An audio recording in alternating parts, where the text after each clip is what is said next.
आपने थोड़ा सा दुख अगर जिंदगी में आया, थोड़ी सी तकलीफ आई, थोड़ा सा कष्ट आया, तो वास्तुशास्त्री को बुलाया और वास्तुशास्त्री को बुलाकर कहा कि हमारे थोड़ी तकलीफें चल रही है, आप बताओ इसका कोई निर्णय, इसका कोई उपाय। उसने कहा कि ये जो तुम्हारी जो सीढ़ियाँ हैं ये गलत है, तुमने सीढ़ियाँ बदल ली। फिर उसने कहा कि तुम्हारा जो रसोई घर है, किचन है, ये गलत है, तुमने रसोई घर भी बदल लिया। फिर वास्तुशास्त्री ने कहा कि ये चित्र यहाँ की जगह वहाँ लगाओ, वहाँ की जगह वहाँ लगाओ, तुमने वो चित्र भी बदल कर देख लिया।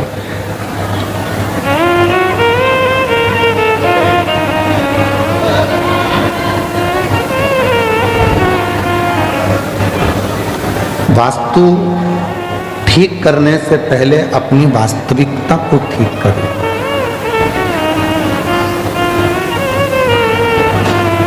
हम स्वयं को ठीक नहीं कर पा रहे। सीढ़ियाँ बदल कर देख ली, दुकान बदल कर देख लिया, घर बदल कर देख लिया, रसोई घर बदल कर देख लिया, आवाज़ सेट नहीं हुई है,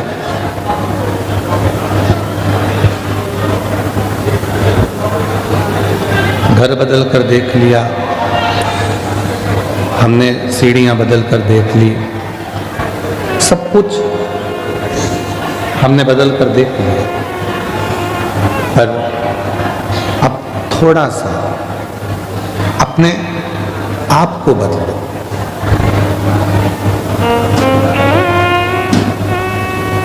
हम जब अपने आप को बदल लेते हैं तो अपने आप सब कुछ बदला बदला सा लगने लगता है और जिंदगी में कुछ ना कुछ अच्छा होना प्रारंभ हो जाता है। हम स्वयं को नहीं सुधार पा रहे। Ceramides good for baby skin? Let's find out. Ceramides help protect the natural skin barrier to prevent moisture loss, keeping your baby skin soft. Introducing Teddy Bar Ceramax, a bathing bar infused with ceramides, vitamin E and allantoin to lock in moisture. It's also 100% soap-free, has a skin-friendly pH and contains no parabens or sulfates. Teddy Bar Ceramax, lock in moisture. We represent the future of Bharat. बात है। मैं सिर्फ 13 साल का। मैं 18 साल का हूँ। 11 साल का बच्चा स्टार्टअप का फाउंडर। हम दोनों भाई हमने मचाए पूरे महाराष्ट्र में तबाही। एक minute. My vision is to make a Zozo universe. Shop से सेल आउट किया। A complete Zozo ecosystem. और हमारा होलसेल में भी सप्लाई करते हैं। Pretty fast, right? देखा, पहली बार कोई आपकी भी बात नहीं सुन रहा।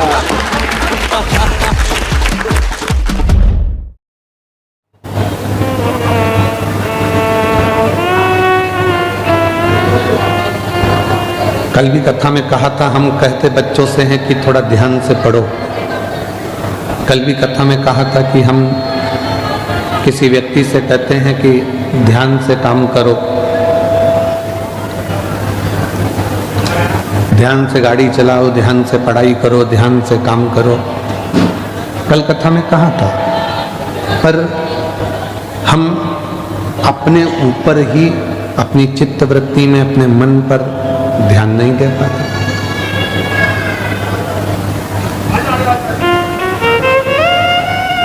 शिवलिंग के सामने, मंदिर में या घर में,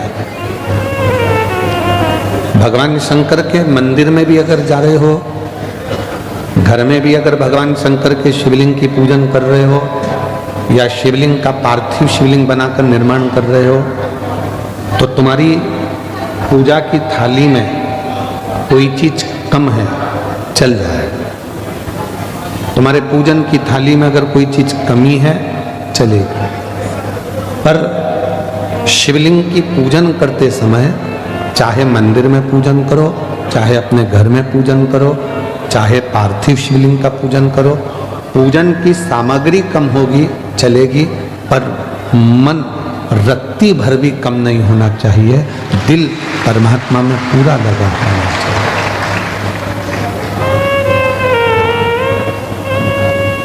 24 घंटे नींद भजन करना मत करो।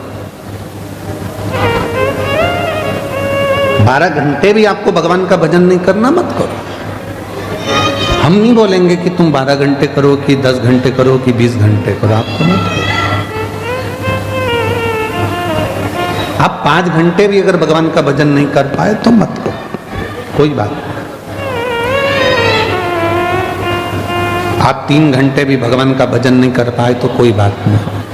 पर शिव महापुराण की कथा कहती है कि 24 घंटे जाने दो, 12 घंटे जाने दो, 3 घंटे जाने दो, पर 1 मिनट भी अगर आप शंकर भगवान के सामने बैठे हो और उसकी स्मरण कर रहे हो तो उस स्मरण में तुम्हारा ध्यान फिर बटना नहीं चाहिए, तुम्हारा ध्यान परमात्मा की ओर पूरा केंद्रित होना चाहिए, पूरा केंद्रित।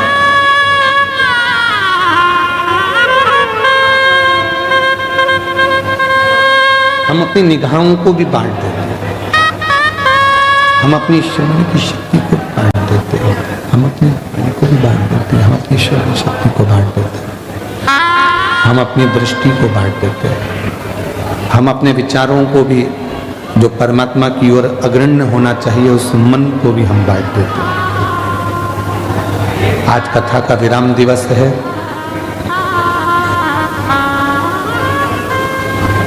स्वयं तुमरुका जी ने भगवान शंकर से एक वर मांगा था।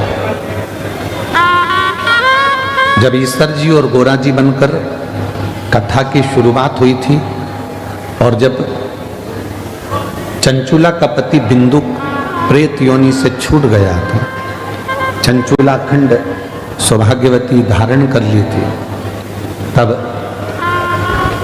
तुमरुका जी ने भगवान शिव जी से हाथ जोड़कर कहा था कि ये कथा तो विराम हो रही है और आज कथा का विराम हो जाएगा।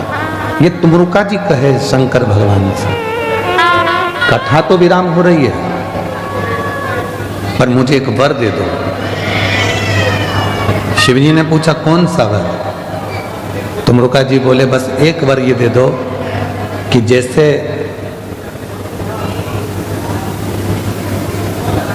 कोई जाता जाता घर के बच्चों को कुछ देकर जाता है, उसी तरह जिस दिन ये शिव पुराण का विराम हो उस दिन आप भी जितने शिव भक्त इस कथा को सुन रहे हों उन सब की झोलियां भर कर चले जाए, ये वर दे दीजिए। इसीलिए शिव महापुराण की जो 6ठे दिन की रात्रि होती है या 5 दिन की कथा होती है तो 4थे दिन की रात्रि होती है, उसको शिवरात्रि कहते हैं। और जिस दिन कथा का विराम होता है उस दिन लाखों की संख्या में शिव भक्त केवल बाबा के चरणों में बैठकर कथा इसलिए सुनते हैं कि मेरा बाप, मेरा पिता, मेरा बाबुल, मेरा बाबा आज जाएगा तो कुछ ना कुछ अपनी बेटी को, अपने बेटे को गोदी में देकर जाएगा। देकर जिस कामना से आप कथा सुन रहे हैं, जिस भाव को रखकर आप कथा सुन रहे हैं, जिस विश्वास को रखकर आप कथा सुन रहे हैं, वो विश्वास आपके जीवन में सुख प्रदान करता है, सुख देता है।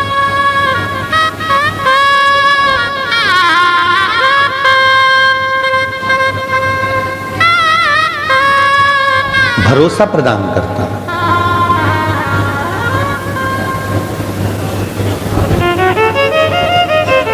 कल हमको, आज भी हमको लेकर आए मित्तल साहब,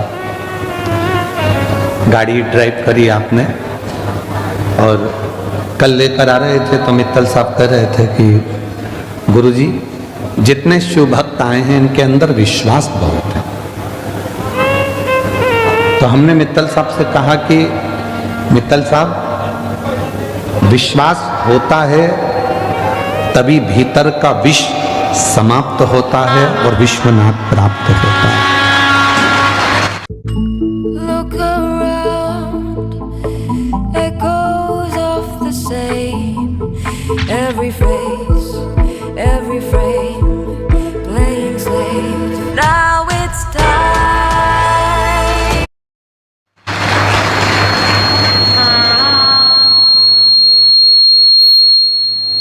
अगर विश्वास नहीं होगा तो भीतर का विष समाप्त नहीं होगा, विष समाप्त नहीं होगा तो विश्वनाथ नहीं मिले तो विश्वनाथ नहीं मिल सकता। विश्वास ही भीतर के विष को समाप्त करता है, भीतर के ताप को समाप्त करता है, भीतर के क्लेश को समाप्त करता है।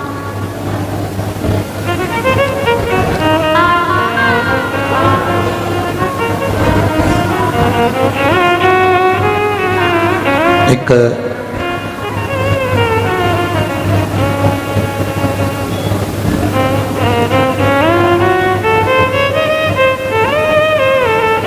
राजस्थान जयपुर की एक बेटी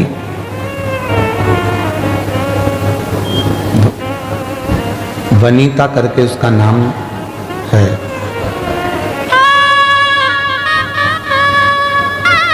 और उस बेटी को जब वो एक कथा वहाँ हुई थी, माहेश्वरी कथा कराए थे, एक कथा वहाँ कराई थी भी माहेश्वरी जी ने राजस्थान में। तो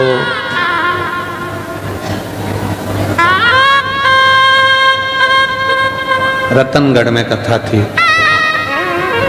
तो एक वनीता नाम की एक बच्ची जो कि स्कूल में टीचर है, सरकारी स्कूल में, वो आई। समिति वालों से उसने निवेदन करा माहेश्वरी जी से कि मिलवा दीजिए, मिलवाए। बहुत रो रही थी। हमने पूछा बेटा क्या हुआ? तो कहा गुरुजी एक बड़ी बीमारी हो गई है, कैंसर जैसी बीमारी से कौन बच सका।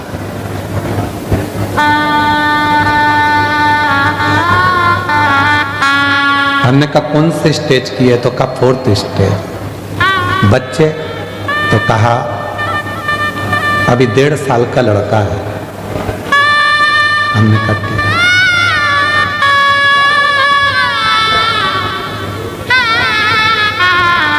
क्या चाहती हो?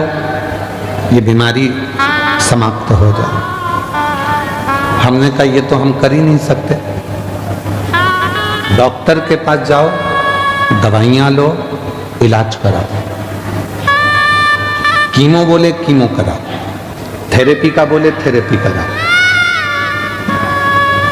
आप कुछ नहीं करोगे? हमने कहा नहीं, हम डॉक्टर थोड़ी ना जो हम कुछ करेंगे। तो फिर कोई उपाय बता दो।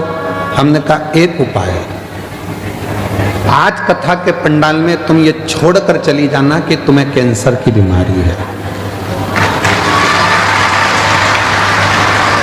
और आज से जिंदगी ऐसी जीना कि मुझे कोई बीमारी है ही नहीं। खुश होकर माइंड में से निकाल दे कि कोई बीमारी है। बच्चे के साथ खुश रहे, पति के साथ खुश रहे, परिवार में खुश रहे, स्कूल में ज़्यादा समय निकालो, अपना पूरी एजुकेशन पढ़ाई जो करते हो कराओ, खूब एंजॉय का जीवन जी, खूब एंजॉय।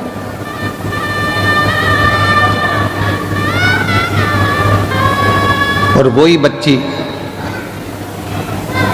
फिर हमारे एक जजमान के यहाँ कथा थी, तो वहाँ पर हम जब गए, वो कहाँ कथा थी? जयपुर में। तो अग्रवाल जी के यहाँ हमारा ठहरना हुआ था, फिर वहाँ वो मिलने। हमने पूछा क्या हुआ? 4th स्टेज का कैंसर था। कहा गुरुजी सारी रिपोर्ट नील आ गई। मैं ठीक है।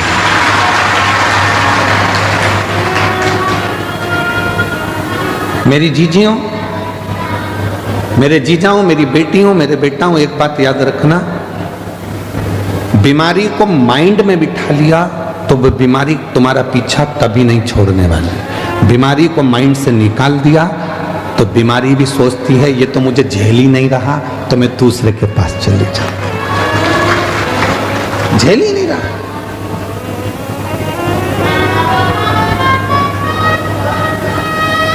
हो सकता है हमारी बात का लोगों को बुरा लग जाए, पर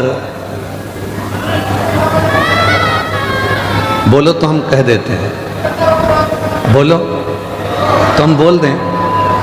हो सकता है हमारी बात का लोगों को बुरा लग जाए, पर उसका उत्तर पूरा बड़ौदा और गुजरात देना, अगर कोई प्रश्न करे तो दे दोगे। बीमारी और गर्लफ्रेंड एक जैसी होती है।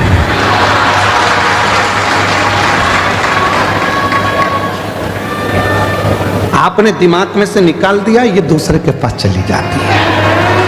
जल्दी जल्दी के चक्कर में ग्रोसरी पे सेविंग्स के नाम पे मिला देगा, इसीलिए Amazon फ्रेश। यहाँ ग्रोसरी पे मिले अप टू 45% डिस्काउंट, ऊपर से कैशबैक और बैंक डिस्काउंट भी। इसीलिए Amazon फ्रेश से ग्रोसरी लाओ, नहीं तो महंगा पड़ेगा।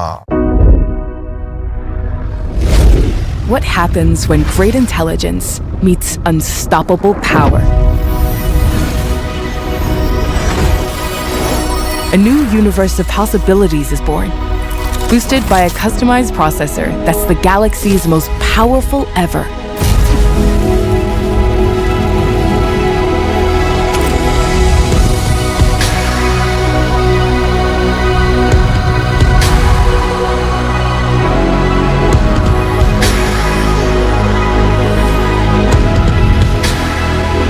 At the sound of your voice, an integrated platform connects your apps to open up your world, bringing you a true AI companion where everything's more personalized.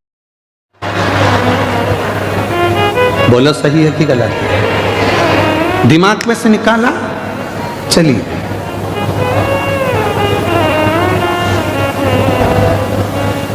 जब तक झेलते रहोगे तब तक उसके मोबाइल का बैलेंस भी तुम्हें डलवाना है, घुमाने भी तुम्हें ले जाना है, अपनी बाइक पे बिठाकर चाउमीन भी तुम्हें खिलाना है और लोचा भी तुम्हें कराना है।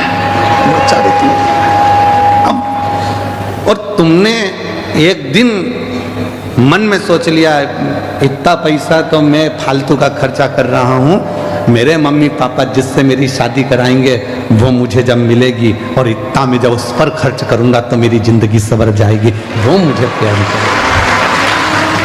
खत्म खत्म। उसने सोचा मैं क्या करूं, तो मैं दूसरी जगह। बीमारी भी ऐसी है। तुमने सोच लिया मेरे घुटने को डॉक्टर ने बोला है बदलाना पड़ेगा, बदलाना पड़ेगा, बदलाना पड़ेगा, मेरे घुटने का ऑपरेशन होगा होगा होगा। तुमने माइंड में बिठा कर रख लिया। बड़ा बेटा आया, उससे भी दिन भर में जो मिलता है उससे तुम घुटने की बात करते हो। जितने मिलते हैं उससे तुम केवल मेरे कमर बहुत दुख है, कमर बहुत दुख है, हमारी कमर बहुत दुख है, हमारी कमर बहुत दुख है। बस जो मिले वो कमर ही कमर तुम्हारी बुद्धि में चलती रहती है। बहू के पास बैठोगी तो भी वही बात है, बेटी के पास बैठोगी तो भी वही बात, मोबाइल पे बहन से बात करोगी वो भी वही बात। जो बीमारी ने तुमको घेरा है तुम उस बीमारी से बाहर ही नहीं निकल रहे हो, क्योंकि तुम्हारी माइंड उस बीमारी में फंस चुका है। जिस दिन तुमने सोच लिया कि आज मैंने बड़ौदा की कथा सुनी है, बीमारी को आज यहीं पटक कर जा रही हूं और गारंटी है 3 महीने में मेरा रिजल्ट अच्छा। उसका प्रमाण ये लाखों भक्त, एक पत्र आज भी आया है, उसने भी यही बात लिखी। देखो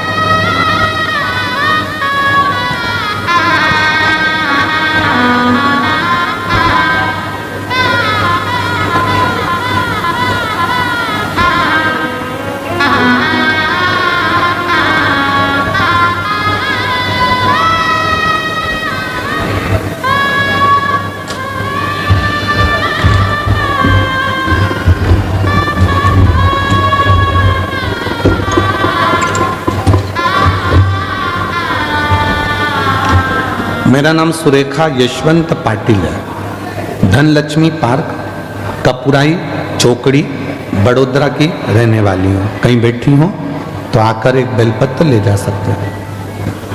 मैं क्या वर्णन करूं मेरे महादेव गुरुजी। एक लोटा जल सारी समस्या का हल।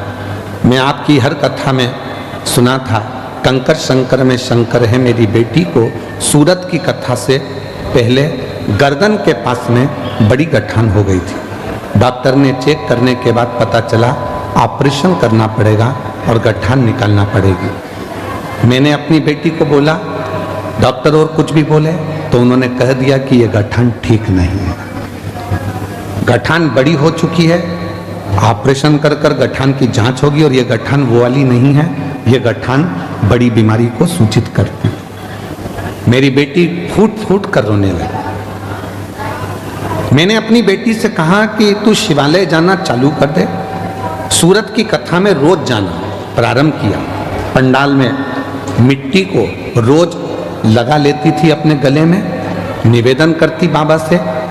और दूसरी बात, जैसे ही कथा पूरी हुई उस गठान की फिर वापस जांच कराने के लिए सोनोग्राफी के लिए गई और बाबा ने ऐसी कृपा कर दी कि उसकी पूरी गठान गल गई और रिपोर्ट नॉर्मल है। गुरुदेव 15 दिन, देखो उसने लिखा 15 दिन बाद बाबा ने ऐसा क्या चमत्कार किया कि रिपोर्ट निकालने के बाद रिपोर्ट नॉर्मल आई और उसके बाद भोले बाबा पर खुद से ज्यादा विश्वास बढ़ गया। खुद से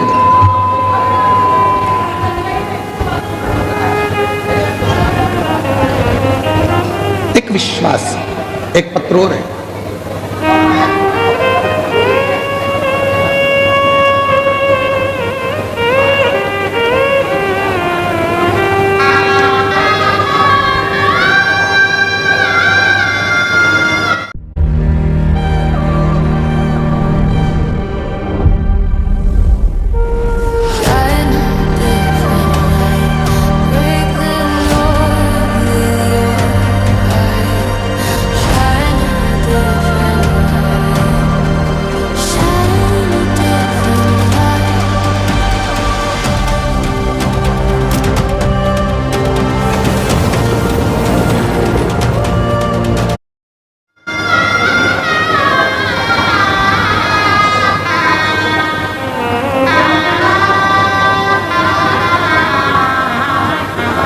ममता बेन कच्छर में आजवा रोड कमला नगर की रहने वाली हैं। कहीं बैठी हो तो आ सकते हैं। एक लोटे जल का मैं क्या वर्णन करूं। मेरी मम्मी सविता बेन कहार, उन्हें 2022 में पेट में दर्द शुरू हो गया था, तो हम सब भाई बहन ने उन्हें अस्पताल ले जाकर चेकअप कराया।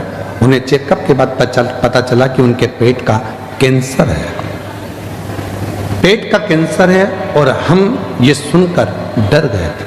हमने कई अस्पताल में चेकअप करवाया और अच्छे से अच्छे अस्पताल में ऑपरेशन का डॉक्टर ने बोला। अब ऐसी अवस्था में क्या करें। किसी ने कहा कि शिव जी पे चढ़ा हुआ जल पीना प्रारंभ करो, एक बेलपत्र खाना प्रारंभ करो।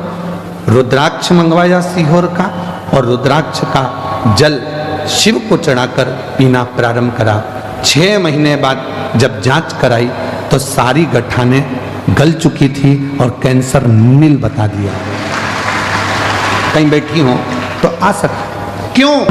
उसका कारण क्या है? हमने फिर, हो सकता है आप लोगों को बुरा लग जाए, पर सत्यता है जो हम बोले हैं उसको दिमाग में रखना।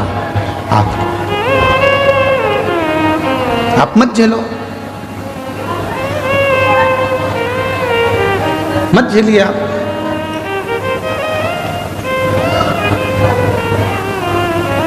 चलो जाने तो अब ये बात भी जाने तो, आप तो छोटी सी बात पे आप कोई व्यक्ति आपको बार बार आपके पास में आ रहा है और आपने उसको झेलना बंद कर दिया तो वो दूसरी जगह चलेगा।